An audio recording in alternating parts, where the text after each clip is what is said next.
All right, so this one is going to be a pretty short one, and prompted by my friend Dave and another friend who should know better.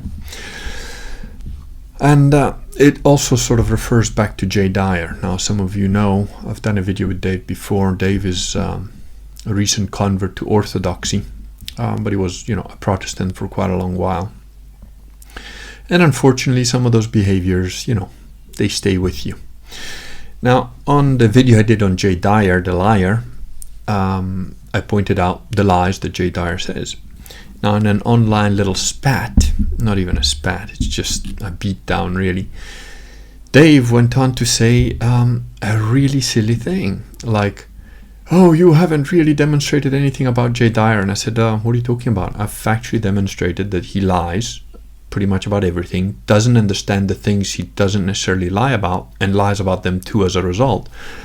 There really is nothing the guy's got to say that makes any sense or any relevance.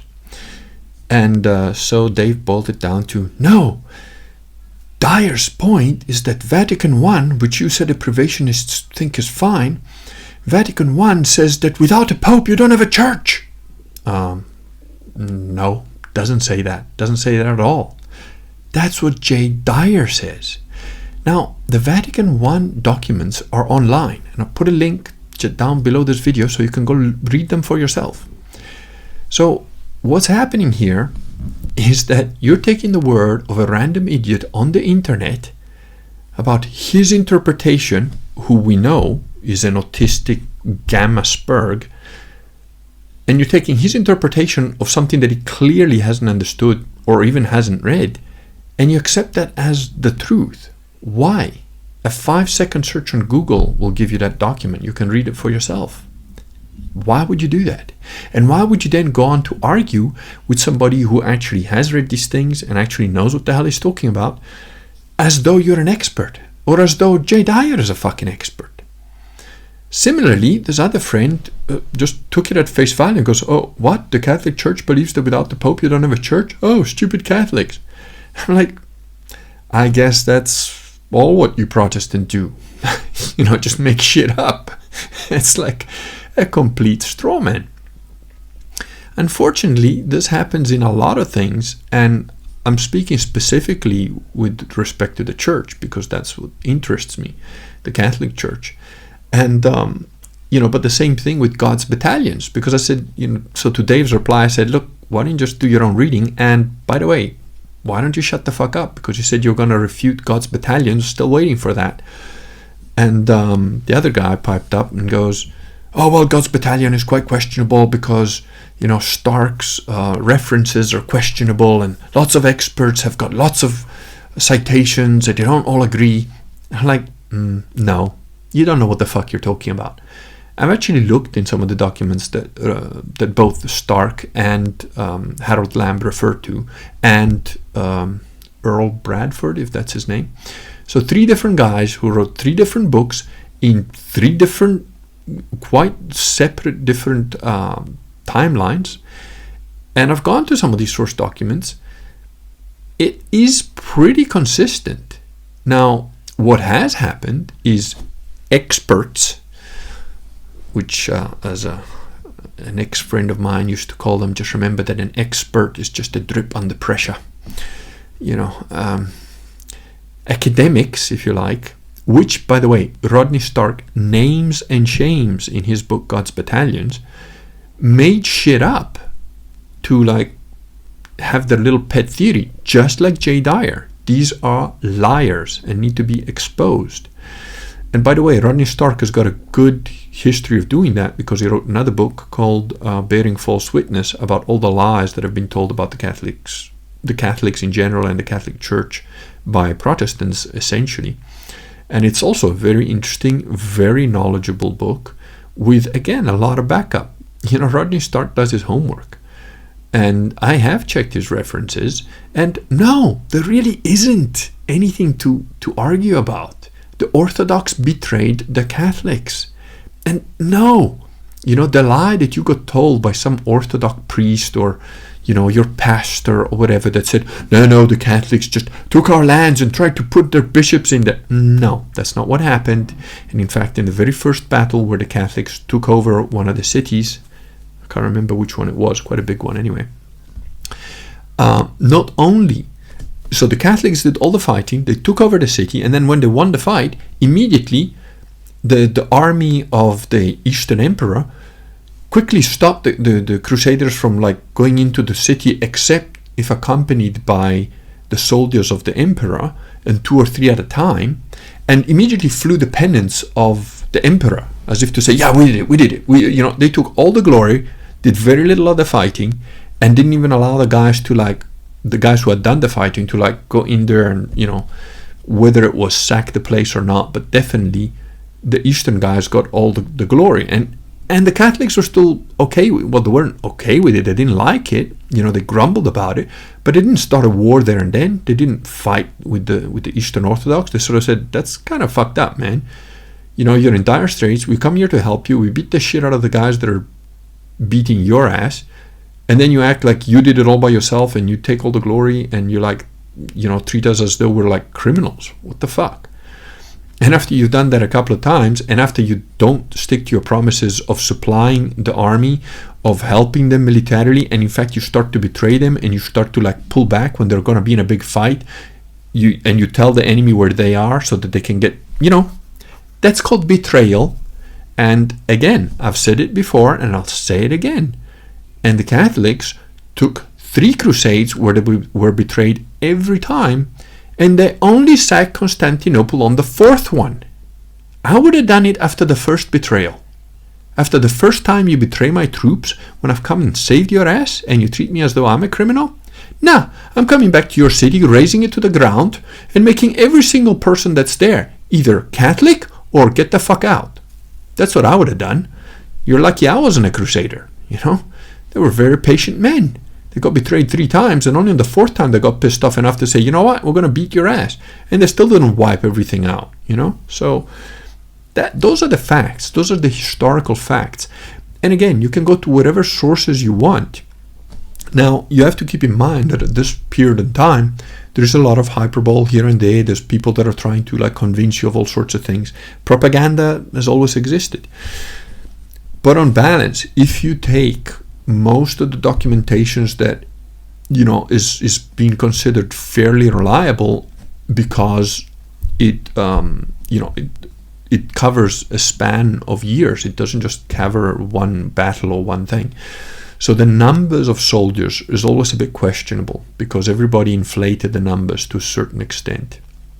The numbers of soldiers are always a bit questionable, but the events that happened and the messages that were sent and who said what to whom, those are pretty accurately reported, even by multiple sources, and quite often also from sources from different sides of the battle. In other words, if you compare some of the documentation from the Muslim side, it fits very well with the documentation from the Christian side. That's a pretty evidentiary thing that would suggest that the overall history as it's been detailed is correct. And you've got to keep in mind that Rodney Stark is a historian by nature. That's all he does. Goes through these documents, and he's got, a thing for obviously the Crusades, medieval history, that sort of stuff. He's written several books on the topic. And one thing I really love about him is that he points out the guys who lie, the guys who make shit up, and outright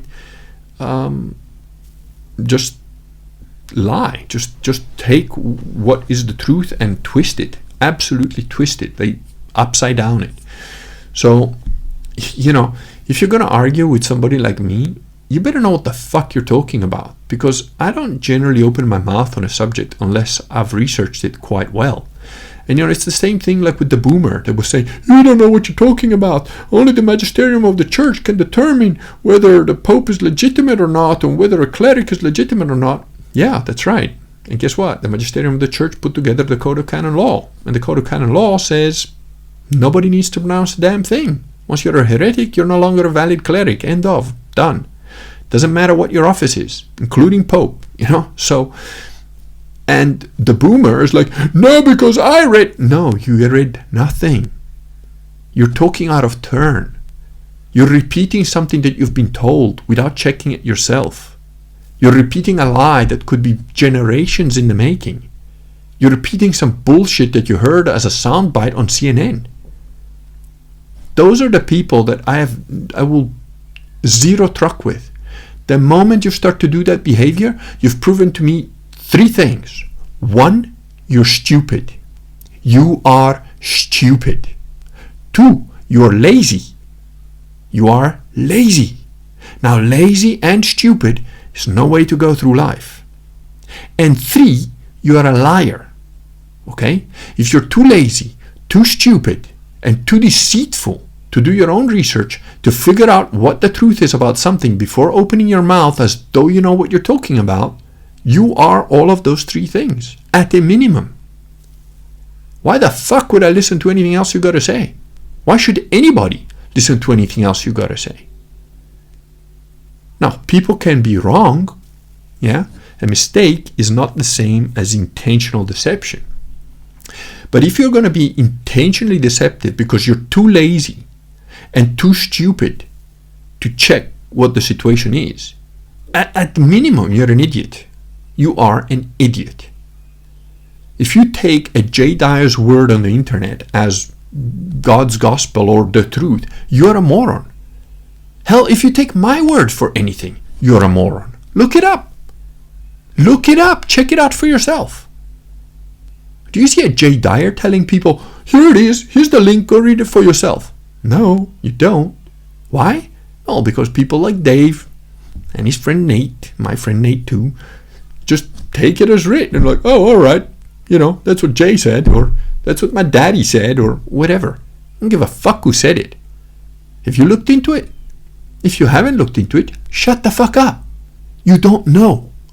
All right? Now, I don't know, take a guy like Owen who says that the earth is not a globe. He doesn't know. He hasn't looked into it.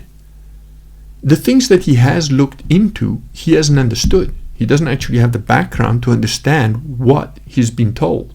So the lies he's been told, he's buying into them.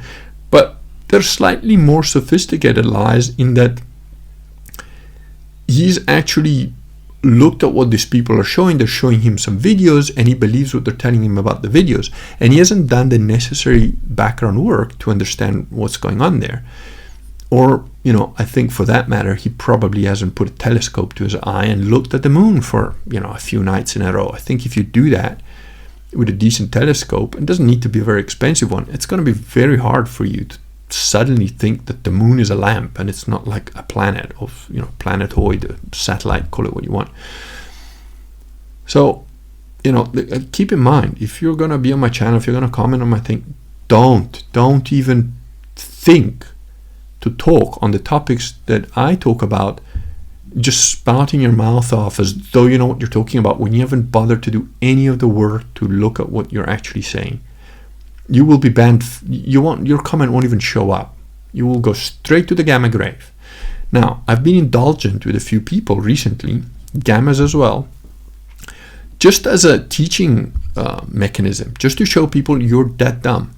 And here's another thing. When you come across people like that, never, ever let them slide. Beat them into the ground. Beat them into the ground. You're not doing them any favors. You're not doing them any service by, pretending, being polite and saying, oh, well, yeah, no, that's not really how it doesn't matter what the context is. You can do it more or less politely, but make it hurt. Make it hurt emotionally. Make it hurt psychologically. Liars need to shut their fucking mouth. And the only way they're going to learn that is if they learn that every time they lie, the people that notice, the people that are paying attention are going to call them out on it. Call them out every time. Every time. And don't sit there, with your idiot belief without testing it, checking it. I still, and I will undoubtedly to the end of my days, continue to check the beliefs of the church. I continue to check the canon law. I continue to check whether it makes sense. I continue to do that because that's the only honest way of living, you know. The stuff that I talk about on Mars, and people say, oh, you're just making shit up. No, you know, you're projecting. You're projecting your laziness, your stupidity, your lack of original research, your lack of original thought, your lack of understanding of basic things like physics, maths, chemistry, astronomy, all sorts of stuff. You're projecting your ignorance and the way you do things on how I do things. That's not my problem. That's your problem. I don't work that way. I don't do things that way.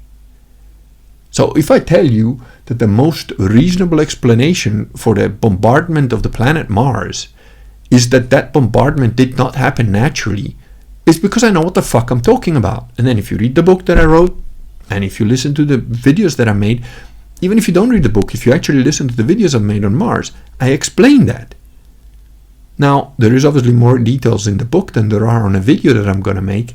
But again, if you need the more details, if you can't connect the dots, then get the fucking book. That's why I wrote it. Or don't, because it doesn't interest you. That's fine too, okay? But don't sit there and try and argue with me about stuff that I actually know what I'm talking about. I mean, I would never presume to talk about some facet of, I don't know, opera. I don't know a fucking thing about opera.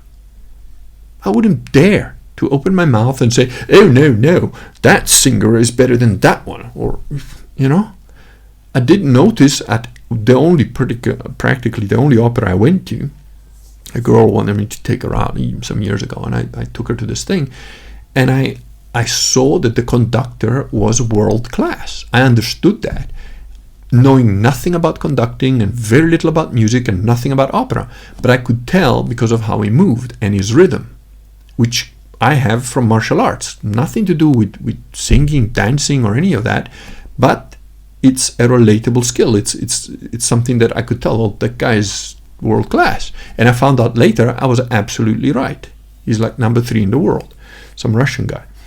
So, but even then, I didn't dare say anything. I just said, that guy's good. He must be one of the top in the world. That's all I said.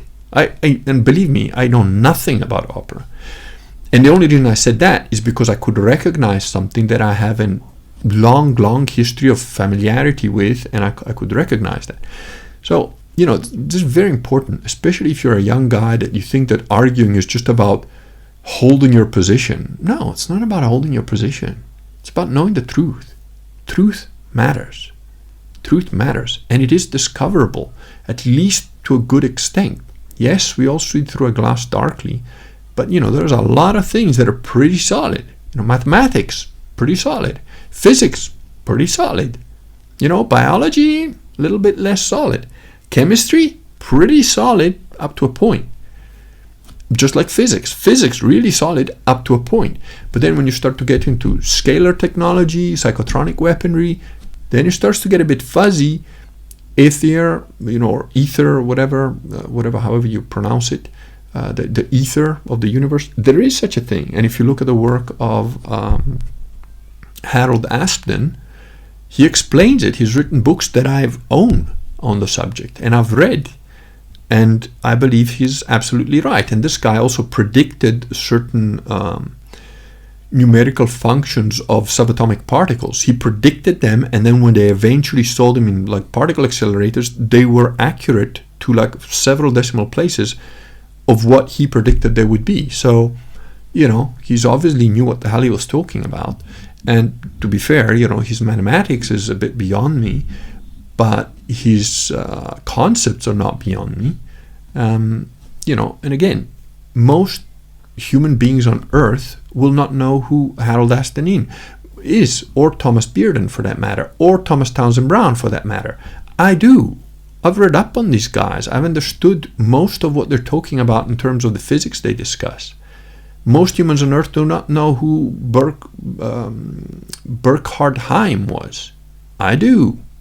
And I have read one of his modern interpretations of his philosophy of physics, and it is beyond me. You know, I can grasp about 80% of it. The rest of it is a bit beyond me. I don't have the mathematics at that level to understand fully even to a certain extent, the concept. I understand the concept, broadly speaking, but the details of it become fuzzy for me.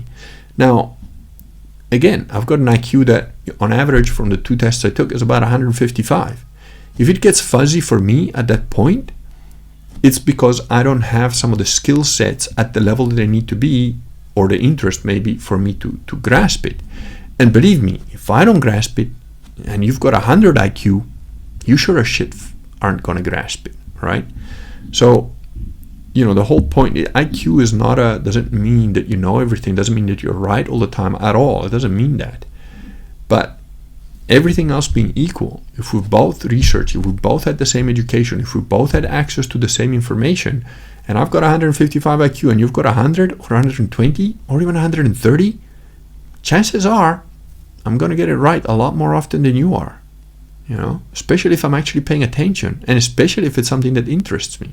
So, Dave, Nate, whatever, go read some books, before you start trying to argue with me. You're just wrong, man, just completely wrong. And, that's fine. There's nothing wrong with being wrong. There's something wrong with persisting in being wrong. Or, as the Latins from the Catholic tradition say, errare humanum est, perseverare diabolicum. To err is human. To persevere in the error is diabolical. It's demonic.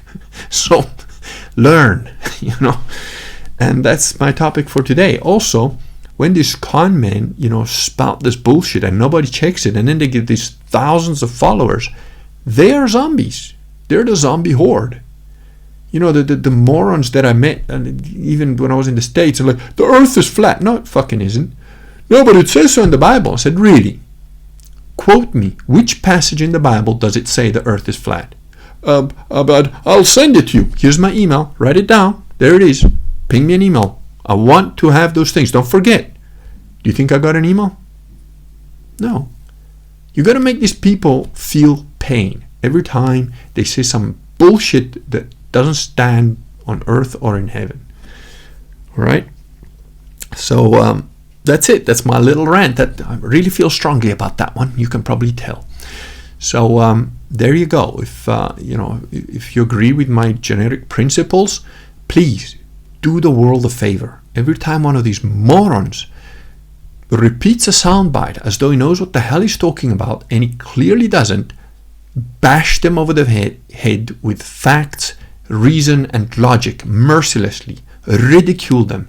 Make them feel unable to ever open their mouth in public again, because that is what they deserve.